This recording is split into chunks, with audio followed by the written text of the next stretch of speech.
Saya Paulina Titin, unit kerja SMA Negeri 2 Sekayam, Kecamatan Sekayam, Kabupaten Sanggau, Provinsi Kalimantan Barat.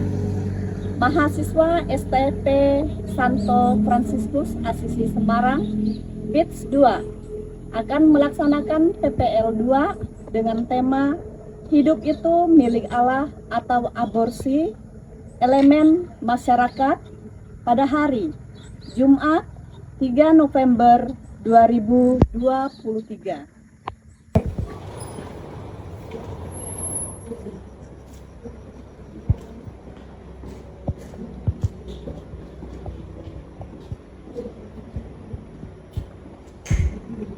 Selamat pagi anak-anak. Pagi Bu. Apa kabar? Baik. Sudah sarapan? Sudah. Sehat semua? Sehat. Oke, sebelum kita memasuki materi intinya, kita lihat gambar yang ada di layar. Ya. Nah, siapa yang bisa menceritakan gambar tentang apa ini? Saya Bu. Silakan. Yang saya lihat dalam gambar tersebut ada seorang bayi di dalam rahim ibunya dan ada sebuah gunting, mungkin itu untuk memutuskan tali pusarnya atau nggak tahu apa Bu. Oke, tepuk tangan dulu.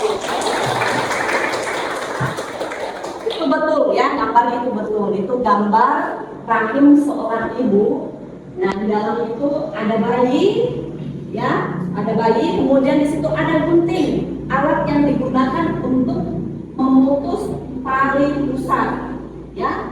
Jadi nanti kalau diputus tali pusar ini, apa yang terjadi dengan bayi ini? Meninggal. Ya, jadi meninggal. Nah, tuh, ya. Kita masuk ke bagian intinya, kita lihat dulu lagu. Tapi kita sama-sama menyanyikan lagu ini sebagai bentuk syukur kita terhadap diri kita, ya. Kita bersama-sama menyanyikan lagu ini sebagai motivasi untuk kita ke depannya. Sama-sama nyanyi ya.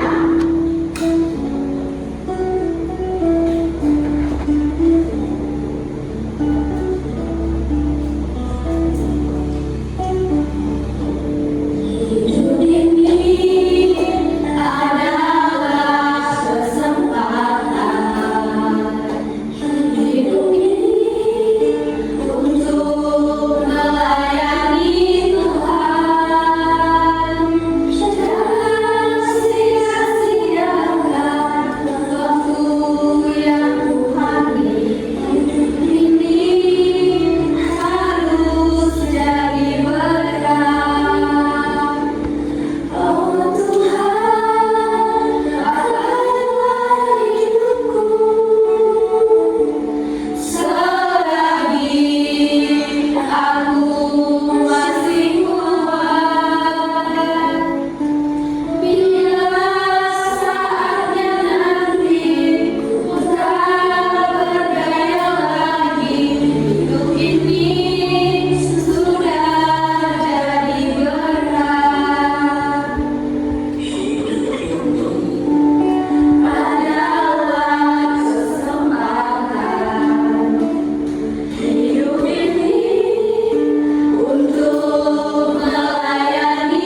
bahwa hidup kita harus Jadi berkat jadi berkat untuk semua orang. Ya, nah kita sudah melihat gambar, sudah menyanyikan lagu, kemudian ini tujuan pembelajaran. Yang pertama itu peserta didik mampu menguraikan arti dan makna aborsi serta dapat menganalisis sebab akibat terjadinya aborsi melalui diskusi kelompok yang akan kita laksanakan nanti, sehingga dapat memahami makna aborsi dengan kritis. Ya. Oke, setelah kalian membacakan cerita di depan, sekarang kalian akan membentuk kelompok untuk diskusi, ya. Nah, jadi kita bagi kelompok dulu, kita buat 3 kelompok, jadi berhitung dari 1 sampai 3 dari sini dulu. 1, 2, 3, 1, 2, 3, 1, 2, 1. Oke, yang menyebutkan angka 1 di sini, angka 2 di sini, kemudian angka 3 di sana. Silakan masuk ke kelompok.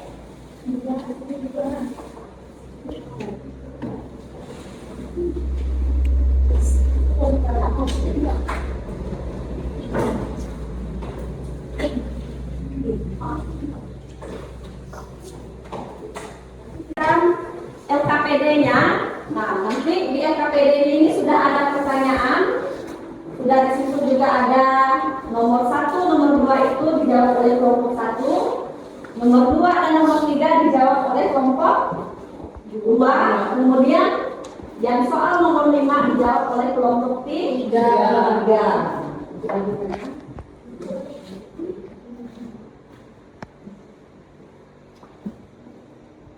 Oke. Ya, sudah dibagi. Kemudian kelompok boleh omong-omong dengan temannya untuk menjawab pertanyaan yang sudah disiapkan di LKPD. Kira-kira berapa menit? Enggak lagi cukup. Cukup 5 menit? Cukup. Ya, atau 10 menit ya. Supaya nanti ketika ini kalian bisa menunjukkan jawabannya dari teman-teman juga. Oke, silakan dikerjakan.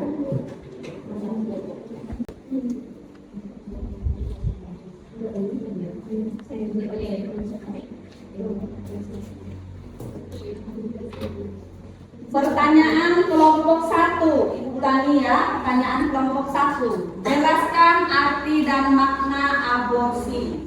Ya. Kelompok 1 lagi, pertanyaan kedua. Identifikasikan kasus-kasus aborsi yang terjadi di masyarakat kita serta akar permasalahan dari aborsi. Kemudian untuk kelompok 2, usaha apa yang dapat kalian lakukan untuk turut serta dalam mencegah terjadinya aborsi? Pertanyaan yang kedua untuk kelompok 2, kaitkan teks kitab suci. Ada Yeremia, kemudian Ulangan. Nah, jadi pilih salah satu dari teks kitab suci tersebut, ya, untuk menjawabnya. Kemudian pertanyaan untuk kelompok 3. Analisislah ajaran gereja yang termuat dalam Gaudium et Spes artikel 51, KHK Kanon 1398, KGK 2270. Oke, silakan dikerjakan.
Kelompoknya itu dari kelompok 3. Yang kelompok 3. Silakan kelompok 3. Analisislah ajaran gereja yang termuat dalam Gandum Epis artikel 51 KHK Kanon 1398 KGK 2270 dan bagaimana cara mencegah sesuai ajaran gereja tersebut. Ajaran gereja mengenai pengguguran tradisi gereja amat sangat jelas mulai dari abad-abad pertama. Sejarahnya, gereja membela hidup anak dalam kandungan. Juga kalau seperti dalam masyarakat Romawi abad pertama dan abad kedua, pengguguran diterima umum dalam masyarakat. Tetapi orang Kristiani selalu menentang dan melarang pengguguran.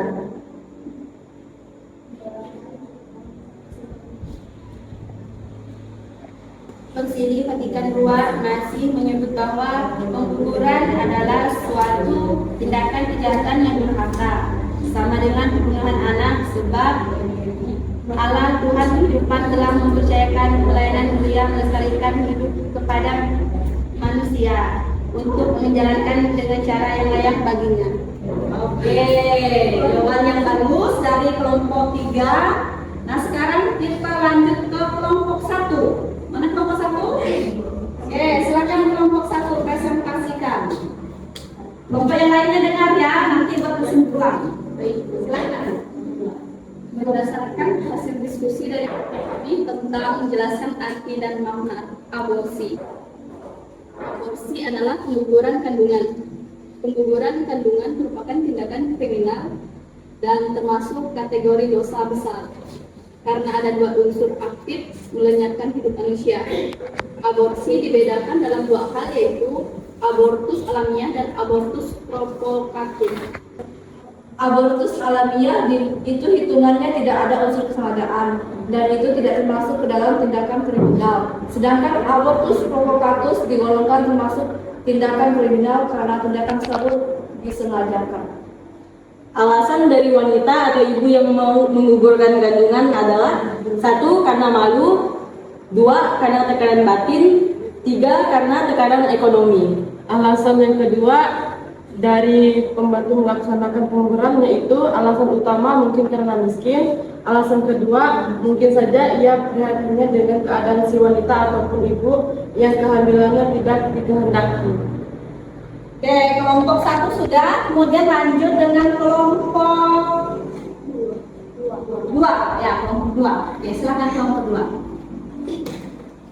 Di sini kami akan menyampaikan hasil diskusi kami dari kelompok 2. Usaha-usaha apa yang dapat kalian lakukan untuk turut serta dalam mencegah terjadinya aborsi? Yang pertama, menegur teman yang pacarannya berlebihan. Yang kedua, mengajak teman ikuti kegiatan yang positif. Yang ketiga, memberitahukan kepada guru atau orang tuanya jika teman mengalami hal tersebut. Pertanyaan yang kedua, kaitkan teks kitab suci Yeremia bab 1 ayat 4 sampai dengan 5 dan Lukas bab 1 ayat 11 sampai dengan 17. Ulangan bab 32 ayat 3 dengan arah aborsi. Pandangan kitab suci mengenai aborsi. Menurut kitab suci Yeremia bab 1 ayat 4 sampai dengan ayat 5. Allah memandang bayi dalam kandungan sebagai manusia sama seperti orang dewasa. Menurut kitab suci Lukas bab 1 ayat 11 sampai 17 dan Lukas bab 1 ayat 31 sampai dengan 33. Allah tidak menunggu sampai bayi itu dapat bergerak atau sudah betul-betul siap untuk lahir. Baru Allah mengenal dan mengasihi sebagai seorang manusia. Sesungguhnya hanya Allah yang berhak memberi atau mentahir kehidupan. Lihat Ulangan bab 2 ayat 39. Hanya Dia berhak membuka dan menutup kandungan. Tetapi manusia dengan tangannya sendiri telah mengundang malapetaka. Ibu-ibu dengan alasan egoisnya dan dokter-dokter dengan alat tajamnya telah mempermainkan Allah dalam menghidupkan kehidupan sang bayi dalam kandungan ibunya. Oke, sudah semua ya presentasinya. Tepuk tangan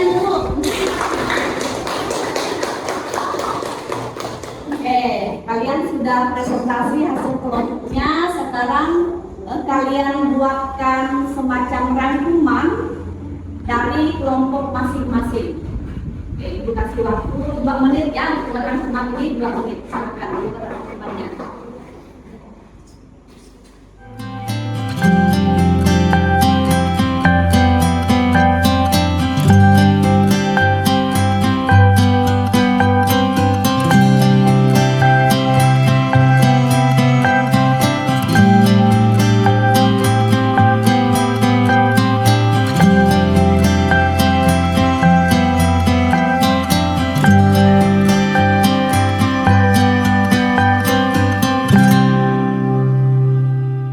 Sudah selesai apa rangkumannya? Sudah, Bu. Ambil ya semuanya. Sudah, Bu. Oke, kelompok berapa ini? Kelompok 2. Kelompok 3, kemudian Kelompok 1, Bu. kelompok 1. Nah, rangkuman sudah kalian buat semua, nanti buatkan lihat rangkuman kalian ini. Kemudian sebelum kita mengakhiri pertemuan kita lihat dulu rangkuman atau penuduhan dari Ibu ya, kita lihat di depan. Nah, kita lihat pengelompokan abortus atau aborsi ya. Aborsi itu adalah pengguguran kandungan ya. Nah, yang pertama itu abortus provokatus. Ini aborsi yang disengaja ya. Ada provokasinya. Dan kegiatan ini merupakan tindak kriminal karena ada unsur sengaja. Kemudian yang kedua itu abortus alamiah. Jadi abortus kali 2 ya. Apa? Yang kedua abortus alamiah. Nah, kalau alamiah ini tidak disengaja. Misalnya si ibu itu sedang hamil, kemudian dia jatuh, terpleset dan terjadi pengguguran. Nah, itu yang alamiah. Tapi kalau yang disengaja, contohnya si ibu ini tadi seperti yang cerita yang sudah kita baca itu ya. Nah, seperti itu. Jadi tidak diinginkan kehamilannya sehingga ada si pasangan itu mau menggugurkan kandungannya dengan cara dipaksa, dengan obat, dengan diurut dan segala macam. Ya. Nah, aborsi yang bersifat kriminal, contohnya itu dilatasi atau kurat. Jadi rahim si ibu ini dikurat, ya, dimasukkan alat, ya, kemudian dikurat. Kemudian si bayi itu diracun dengan menggunakan garam. Kalau kita makan garam terlalu asin itu rasanya seperti apa? Tidak enak kan? Nah, langsung terbakar kan? Nah, begitu juga dengan bayi yang ada dalam rahim ini. Diracuni menggunakan garam, jadi bayi itu gosong. Di dalam rahim ini gosong. Kemudian disesar. Sesar itu operasi ya, disesar. Kemudian pengguguran kimia, dia minum bahan-bahan kimia untuk menggugurkan janin. Itu dilatasi atau kuret. Kemudian alasan pengguguran wanita yang melakukan itu karena malu, karena tidak diinginkan, ya, malu dia. Kemudian tekanan batin dia, karena anaknya itu atau janin ini tidak dikehendaki, tidak direncanakan. Kemudian mungkin saja ya orang itu sudah menikah secara sah, tapi karena alasan ekonomi, anaknya banyak, kemudian pekerjaan tempatnya tidak ada. Bisa juga karena itu.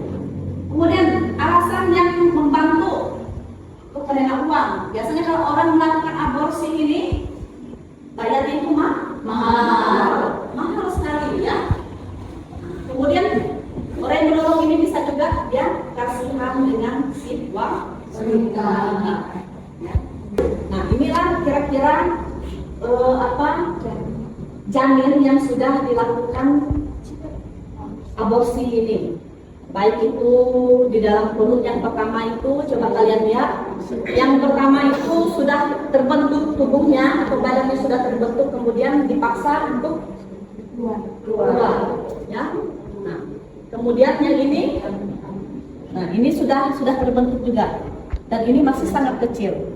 Nah ini contoh yang menggunakan pisau. Jadi anak itu si bayi itu diacak-acak menggunakan pisau di dalam rahim ini. Ya. Aku ingin hidup. Kita tidak boleh melakukan tindak kriminal seperti ini hanya karena kita ingin hidup sesuka hati kita. Padahal intinya dalam ajaran Katolik itu, anak itu yang sudah punya nyawa itu memiliki hak untuk hidup. Ya. Dari pertemuan sel telur dengan sel sperma itu sudah terjadi kehidupan di situ. Ya. Oke, risiko pengguguran kandungan. Keguguran di masa mendatang bagi ibu yang melakukan. Kemudian ibu itu hamil di luar saluran telur, ya, di luar rahim. Biasa disebut dengan hamil anggur. Ya, kelahiran bayi yang terlalu dini apa biasa disebut prematur. Ini si ibu harus ekstra untuk merawat bayinya supaya bisa normal seperti anak-anak lainnya.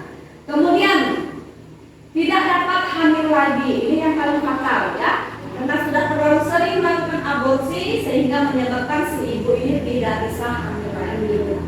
Kemudian yang lebih parahnya dapat mengalami gangguan mental. Nah itu ya, jangan sampai dan seperti itu. Oke, pandangan gereja bahwa hidup itu sangat dihormati, ya. Hidup manusia itu sangat dihormati. Penguburan adalah tindakan kejahatan yang tidak diperbolehkan. Kalau dalam gereja Katolik, orang yang melakukan pembunuhan ini akan dikenai hukum ekskomunikasi. Ya, jadi dia tidak boleh menerima sakramen selama dia diekskomunikasi. Ya, itu.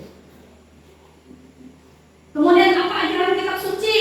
Menurut Yeremia, Lukas, kemudian menurut Ulangan, sesungguhnya hanya Allah yang berhak memberi atau mencabut kehidupan. Ya, sesungguhnya hanya Allah yang berhak memberi atau mencabut kehidupan manusia. Manusia yang lain itu tidak boleh, baik itu dokter, ya, baik itu dukun beranak dan segala macam. Dan juga hidup manusia tidak bisa diprediksi, tidak bisa diprediksi. Yang tidak bisa manusia prediksi itu pertama karena manusia lahir. Yang kedua menikah ya. Dengan siapa saya menikah? Yang ketiga kapan saya mati? 3 hal itu tidak bisa diprediksi oleh manusia dan oleh ilmu yang lainnya. Allah memandang bayi dalam kandungan sebagai manusia sama seperti orang dewasa. Manusia dengan tangannya sendiri telah mengundang malapetaka. Dokter-dokter dengan alatnya yang tajam telah mempermainkan Allah, dan telah membunuh anak-anak yang tidak diinginkan.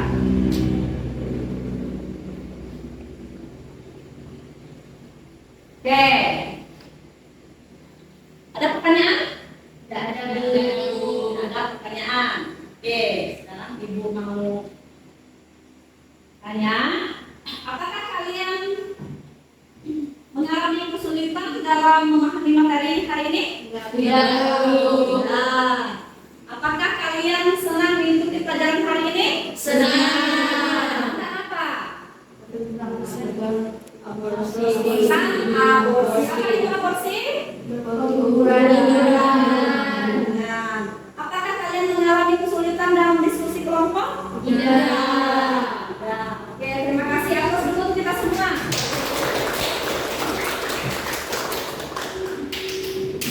Oke, sekarang ibu mau mengadakan tes berkaitan dengan materi hari ini, ya. Kalian kerjakan selama 5 menit. Bentuk soalnya pilihan random. Oke, akan dikerjakan ya, sudah dapat soal. Kasih waktu 15 menit. Yang sudah boleh dikumpulkan. Oke, silakan dikerjakan.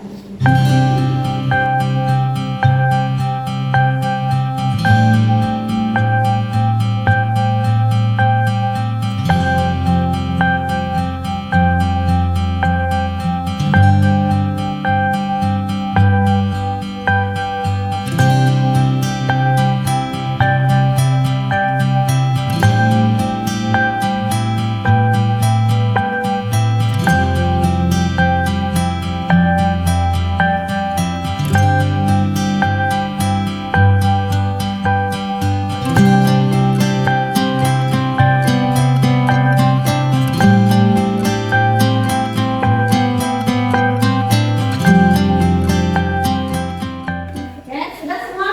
Sudah. Oke, silakan sini. Kumpulkan lagi. Oke.